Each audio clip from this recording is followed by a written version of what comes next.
Good evening and welcome back to the question and answers for anash.org. Let's get to the questions which we left from last week.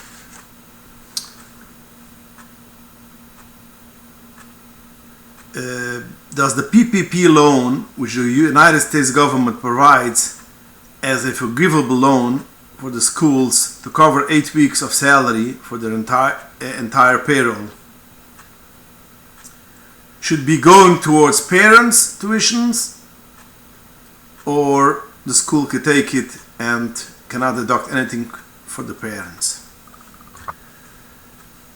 The answer to this question is basically, it depends if you pay full tuition or not.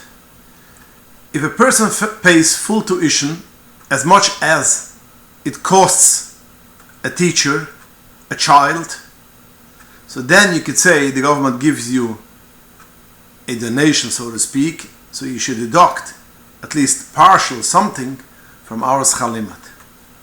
But the person which does not pay full schar limit, full tuition, means that as much as a child costs, and the school has to fundraise and get other funding through other sources. So basically, he's ready to fundraise because he feels that this is what you are able to pay, and he doesn't want to ask you more what you're not able to pay. But it's still his obligation to fill the gap. So therefore, if the government gives a donation, or the PPP loan, which basically is a forgivable loan, if you don't pay full tuition as much as a child costs, you cannot have a taina that they should deduct and it should go towards your schar limit. But the person which does pay full schar limit, full tuition as much as a child costs, so after all, the school gets, extra, because one of the reasons why the PPP loan is because parents do not have money to pay, so they want to help other school to pay the tuition. So therefore, since I pay full tuition, you could demand at least some kind of compromise on the loan, that they should basically to give you some kind of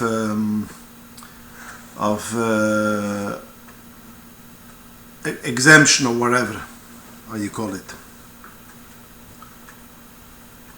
Next question. I have always davened Ma'ariv at Ses. Now I daven at the black minyan. They daven Ma'ariv right after the Ashkiah. Should I daven with them or daven biyichidas afterwards? The reason why I'm asking, because I heard that the Tzemach says it's better to daven biyichidas after Tzeis than Minyan after the Ashkiah. Now, I never saw it in the Tzemach itself, and I never heard it b'shem the Tzemach, but I know Chassidim did do that.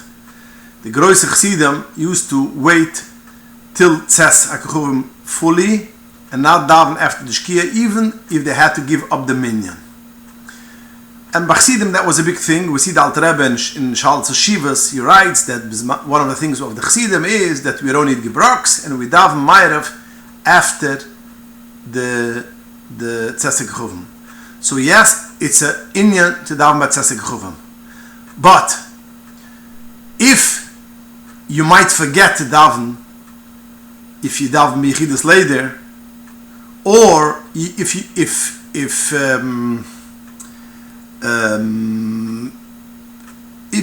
you might forget to daven then, so then you should basically daven with the minyan now. At least you know you daven Ma'ariv. But on the other hand, you have to make sure to read Krishma again after Tzes HaKochuvim. Since Krishma basically is a deraisa, reading Krishma, learning Krishma at night is a deraisa. So therefore, you have to make sure that you should learn Krishma again after Tzes HaKochuvim. So the answer to your question is that if it's 100% you're not going to forget davening Ma'ariv, if you daven Bichidas, so then there's an Inyan, and you could daven Bichidas later. But if anything, any suffix that you might forget, daven at all, so daven with a minyan, and then after Tzasik Chuvim, say over again Kriya Shema.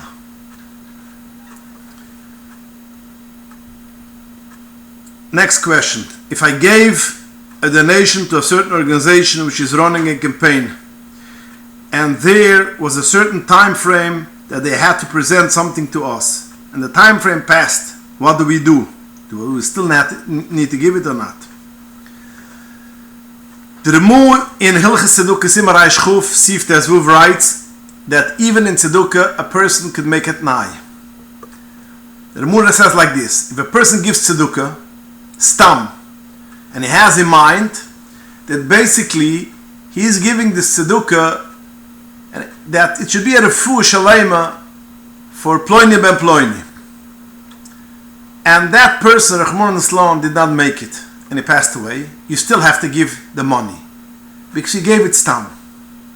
But if a person says that if Ploini ben Ploini will get well, I will contribute to tzedukah, let's say $10,000.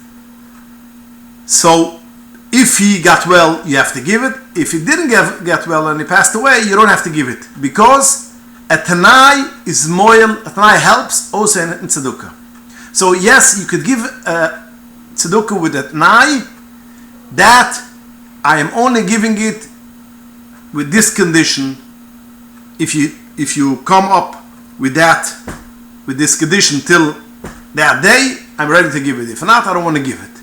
So if you didn't come up and did the condition which that was part of the t'nai to give, you don't have to give. So according to halacha, you don't have to give. That's why all these campaigns, which they say that it's let's say 48 hours and you have to get to the goal of $200,000. And if not, everybody gets back the money. If they didn't make the goal, usually they call up and ask the person who donated, do you still want to give it for us, for that moiset, or you want it back? Because if you want it back, you could get it back. But they're begging that still you should give it. While b'tzad halucha, if there's a condition in your giving tzedukah, yes, you could take it back if the condition was not fulfilled.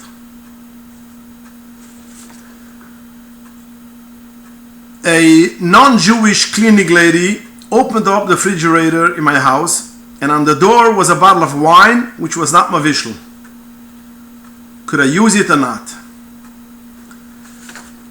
Now, a bottle which was on the refrigerator, and the non-Jewish goite opened up the refrigerator, even if it was opened, the cover was opened, strictly halacha, there's no problem and you could use it. Because we have halacha, a klal, and shechanurich yadayim kif chuf dalet, negia al daiduvar acher shloi bekavunas maga doesn't mean a negia. That means if she had no kavuna to touch it, and therefore it's basically mitzad halacha, there's no problem. That's even when it's opened. And of course, if it's closed, is avad and avada, of course, that there's no problem to drink it. Now, that's basically when she opens the refrigerator, and she didn't even know what she's doing, and she moved automatically. She moved the bottle of wine. Now, what is the halacha if you are, let's say, in the middle of a sheva brochas, Shabbat sheva brochas, and you're making kiddush, and you have in the kiddush cup is full of wine, and a goyish waiter comes in and he sees the wine direct.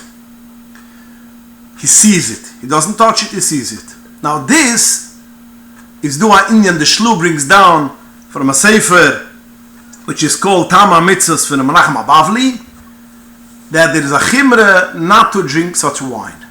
If the goy sees the wine, not through a glass, sees the wine, even if it doesn't touch it, according to Allah, if it doesn't touch it, it's mutter. But the Shlo brings down that even if the goy looked at the wine, minik chasidam is, that means you shouldn't use it. Anshe Maaseh, this is where he brings Anshe Maaseh, he saw Anshe Maaseh that you didn't use it, that's the minik chasidam. But that's only if he saw the wine direct. If he looked on a bottle of wine, which is see-through, today's day they make a lot of bottles colored, but if it's see-through, and it's not mavishal wine, and he could see it through the bottle, steht von Shinevaruf and other poiskim, that there's not even an Indian of machmer zu sein.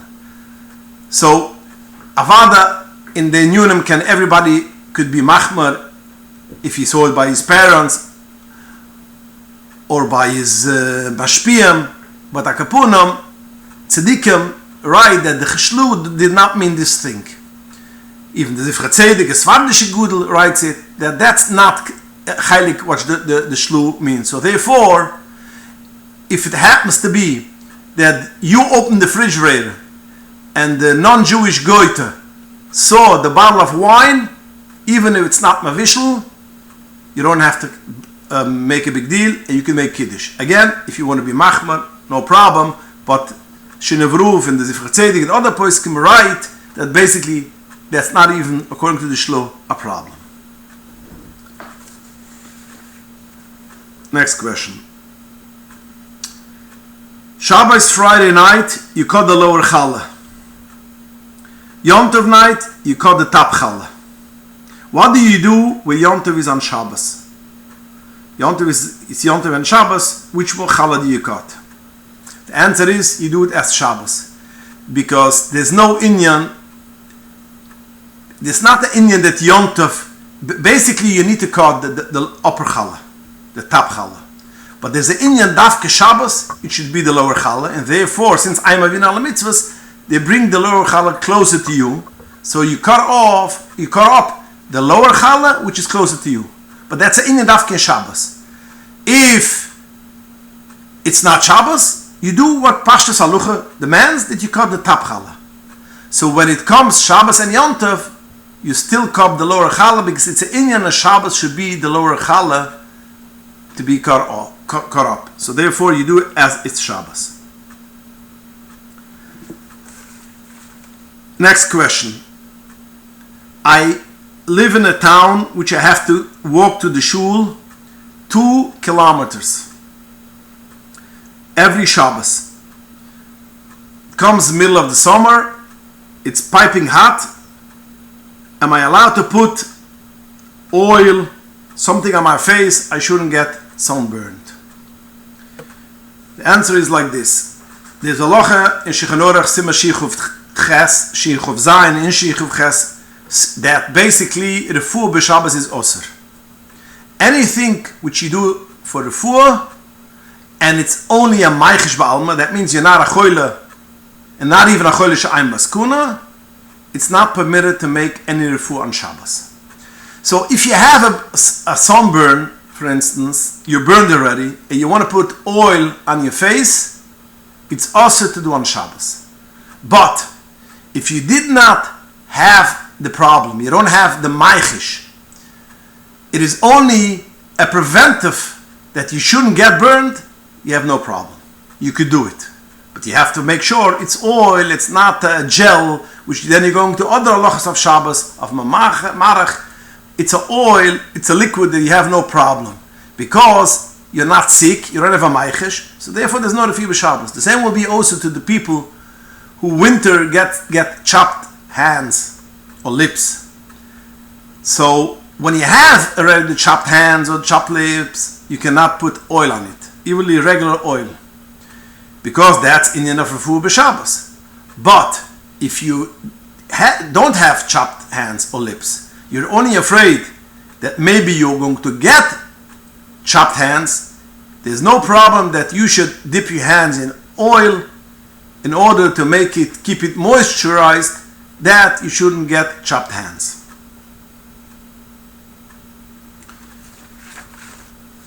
Question. May Israeli have an aliyah now that the parshas are different? Now we are learning Parsha Shlach, for instance. We just learned Parsha Shlach Shabbos, and we are going to learn Koirach. And in Eretz Yisrael, they are starting this week Parshas Chukas. Can I give an aliyah for a person, Israeli guy, Shabbos or even Wochen, which the Parshas are not the same? The answer is yes, there's no problem to give them an aliyah, because there's a tkuna that you should learn. In the weekdays, it's partial, because the only tkuna is that basically you shouldn't go through 3 days without Torah. So of course, there's no problem to give him an aliyah, as long as you learn. But even Shabbos, which is more a chiyuv, but the chiyuv is only that you should end the Torah in once a year. So, sof kol sof, even though that by him it's already Parshas Chikas, and by us it's Parshas Koirach, steht for Tshloim Zalman and other poskim, there's no problem that the Israeli should have an aliyah. In Chisle Uretz, even the Parshas are not the same as in Eretz Yisrael. Question. I read in the newspaper that there was a big Kiddush Hashem. Somebody gave out water for the protesters, which the Black Lives Matter protesters walked through their shchuna, and he gave out water, and it's a big Kiddush Hashem. I was wondering if it's Taka Kiddush Hashem or not. Okay, to go into the question of giving water, if it's a Kiddush Hashem Anish, I don't want to go in. That's more a political question. But what will I say? It might be a problem other way. We have halacha shechanurach, Yerdai Sem Kifni in Aleph, that you cannot give any matana, any present for a non-Jew, a matnas chinem, that you don't gain anything. That means, if you want to sit on the airplane, and you're sitting right next to a non-Jew, and you befriended him, and you talked to him, 9 hours on the flight, and you became friendly, but you're not going to find him anymore, you're not going to meet him anymore. Once he leaves the airplane, none of you will meet each other, and you get a breakfast or a lunch on the airplane, and you don't want to eat it. So some people will say for that new friend, "Do you like my breakfast? I don't need it. You could have it if you want." It's also a pialucha to give it. That means you're not allowed to give any matnas chinem for a goy. If you gain something, that's something else. If you have a worker, you want to give him a present, a wine, a schnapps, or whatever it should be, or you have a non-Jewish cleaning lady in your house, and you want to give her food to take home, or a dress which you want to give her you don't use anymore, that's no problem, because you gain. By giving her matnas chinam, it's not matnas chinam. By giving her matana, automatically you get close to her, and she's going to work better. She's gonna come across to you coming hours, which is better for her, better for you. So that's not matnas chinam. So anything which you gain by giving a matana, you have no problem. But giving for a goy, which you don't know, giving a matana just like that, it's osar hapi alucha. Now, when goyim go through your shchuna, and you give them water, which you're not going to know them, you're not going to meet them, you don't gain anything about it, you might go into that problem of giving a matana for a goy, a matnas chinam. So, therefore, before a person comes with such ideas, he should at least ask her off, does it go into that category or not? Maybe the Rebbe will tell him no, because after all, it makes some kind of good feeling by the protesters that the Jews are good people. Maybe it's going to help down the road. Maybe, but at least you got to know, ask her off such a shaila if it's permissible. Sometimes people want to do good deeds, and it's not necessarily according to the law. This is what I want to answer about this shaila. Okay, we're going to stop here, and please join us next week for the next shir, and submit your shailas to inbox@anash.org. Inbox@anash.org. Good evening.